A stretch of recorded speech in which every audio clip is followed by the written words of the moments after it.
নমস্কাৰ, মোৰ অন্য এটি ব্লগলৈ আপোনালোকক স্বাগতম জনাইছোঁ। এয়া আজি বজাৰত আহিছোঁ। দেখিছেনে হাঁহৰ দাম দৰ সোধাত লাগি আছোঁ। ওজন জুখি আছোঁ কিমান হয়, কিন্তু দামে দৰে মিলিল। 3টা লৈ আহিলোঁ একেবাৰে। আমাৰ বিহুৰ সেই হোৱাই নাই, খানা খোৱা হোৱাই নাই। ইয়াক পঠাইছোঁ মই এয়া শামুক আনিবলৈ। প্ৰথমবাৰৰ কাৰণে ট্ৰাই কৰিছোঁ। চকুৰ কাৰণে ভাল হয় হেনো, সেইটো কাৰণে। আৰু লগতে গাহৰি মাংসও লৈ ল'লোঁ। এইটো অৱশ্যে মোৰ ঘৰৰ কাৰণে। আমি খানা খাম যিহেতু, ঘৰতো কিবা খাব লাগিলে। এয়া ঘৰ আহি পাই হাঁহ মাৰি কাটি বাচি পুৰিব লৈছোঁ। কাৰণ পুৰিলে হাঁহৰ মাংসৰ সোৱাদটো মানে বেলেগেই হয়, সেইটো খোৱা সকলোৱে গম পায়েই। তাৰপিছত এতিয়া আমি খানা খোৱা ক'ত হ'ব সেইটো আমি বিচাৰ কৰি আছিলোঁ। বৰষুণো আহিলে, সেইটো কাৰণে আমি মাহীহঁতৰ ঘৰতে খালোঁ। এয়া বজাৰ কৰিব আকৌ আহিলোঁ। মানে চব্জিখিনি অনা হোৱা নাছিলে, ব্ৰইলাৰো অনা নাছিলোঁ। এয়া ল'লোঁ চব্জি, ব্ৰইলাৰ।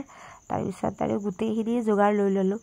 আহি পোৱাৰ পিছত ইহঁতে দুজন মানে চব্জি কুটাত লাগি গ'লে আৰু যিখিনি আছিলে। পিছত আৰু বহি আৰু ইহঁতক চাই আছোঁ। আমি ইমান কষ্ট কৰিছোঁ, বাকীখিনি ইহঁতে কৰিব লাগিব। এয়া ডিমো লৈ লৈছোঁ, গোটেইখিনিয়ে খাই শেষ কৰি দিম। কাৰণ পিছত আৰু এইবিলাক পইচা ৰ'ব আকৌ খাম, এয়া নহ'ব। এয়া আমাৰ ব্ৰইলাৰ মাংস বনাই আছে মহাই। তাৰপিছত ব্ৰইলাৰখিনি হোৱাৰ পিছত এয়া হাঁহৰ মাংস। মানে কিছুমানে ব্ৰইলাৰ মানে হাঁহৰ মাংস নাখায় কাৰণে আমি ব্ৰইলাৰটো আনিব লগা হ'ল। কিন্তু আৰু হাঁহৰ মাংসটো এটা কথা কি জানেনে, যিমানেই হাঁহৰ মাংসটো মানে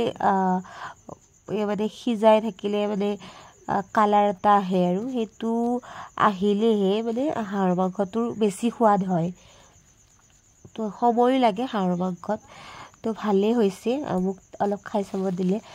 ইহঁতকেইটা বহি গ'ল খাবৰ কাৰণে, কাৰণ 2টামান সৰু আছে আমাৰ লগত। সিহঁতক আৰু খাব আমি বহাই দি দিলোঁ আৰু, কাৰণ ৰাতিও বহুত হৈ গৈছে, 10:30 বাজিলে। বাকী আমি অলপ পিছত খাম। ইহঁতবিলাকে দি আছে আৰু। এয়া বন্দিতা চালৈ মানে মাংস হিচাপ কৰি দিয়ে, তাইৰ ভাগত কম হ'ব পাৰে। সেইটো কাৰণে বাকী ইহঁতক সুধিছোঁ খানা কেনেকুৱা হৈছে, ভাল হোৱা বুলিয়ে কৈছে। ভাল হোৱা বুলি ক'লে ভাল লাগে। আকৌ লগ পাম আপোনালোকক নেক্সট ব্লগত।